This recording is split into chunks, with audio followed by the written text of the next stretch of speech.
Hello friends, ഇന്ന് നമ്മൾ മത്തൻ വിളവെടുക്കാൻ പോവുകയാണെ. ആകപ്പാടെ ഒരെണ്ണ ഉണ്ടായിട്ടുള്ളൂ. അത് ഞങ്ങൾ ഏറ്റവും അവസാനമാണ് അങ്ങനെ ഒന്നും ഉണ്ടായത് തന്നെ കാണുന്നുണ്ടായിരുന്നത്. അപ്പം ഞാനത് വെട്ടിയെടുക്കുകയാണ്. ഓക്കെ, അതങ്ങോട്ട് ശരിയായി കിട്ടില്ല. അത്യാവശ്യം വലിപ്പമൊക്കെ ഉണ്ട്. നമുക്ക് 2 ദിവസത്തേക്കുള്ളതൊക്കെ ഉണ്ടാവും തോന്നുന്നു. അങ്ങനെ സംഭവം കിട്ടിയിട്ടുണ്ട്. ഓക്കെ,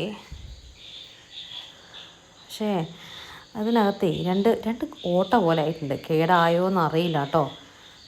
ഇതേ നോക്കി കണ്ടോ, ഈ സൈഡിൽ നമുക്ക് വീട്ടിൽ കൊണ്ടുപോയിട്ടൊന്ന് മുറിച്ചൊക്കെ നോക്കാം. ചിലപ്പോൾ നല്ലതായിരിക്കും. പിന്നെ ഞാൻ കുറച്ച് പച്ചമുളകൊക്കെ ഉണങ്ങിയിട്ടുണ്ടായിരുന്നു. നമുക്ക് പഞ്ചായത്തിൽ നിന്ന് കിട്ടിയിട്ടുണ്ടായിരുന്നേ മുളകും തൈയൊക്കെ. അപ്പോൾ കുറേ എണ്ണം പഴുത്ത് കിടക്കുന്നുണ്ട്. ഇപ്പോൾ നമുക്കിതൊക്കെ മാറ്റി വെക്കാനുള്ളതാണ്. തറയുടെ മുകളിലാണ് എല്ലാം ഉള്ളത്. അപ്പോൾ ഞാൻ വിചാരിച്ചു ഇപ്പോൾ പറിക്കേണ്ട, കുറച്ച് കഴിഞ്ഞിട്ട് അങ്ങോട്ട് മാറ്റി വെച്ചിട്ട് അവിടെ നിന്ന് പറിക്കാമെന്ന് വിചാരിച്ചു. സംഭവം ചുമന്ന് കിടന്ന് നല്ല രസമുണ്ട് കാണാൻ.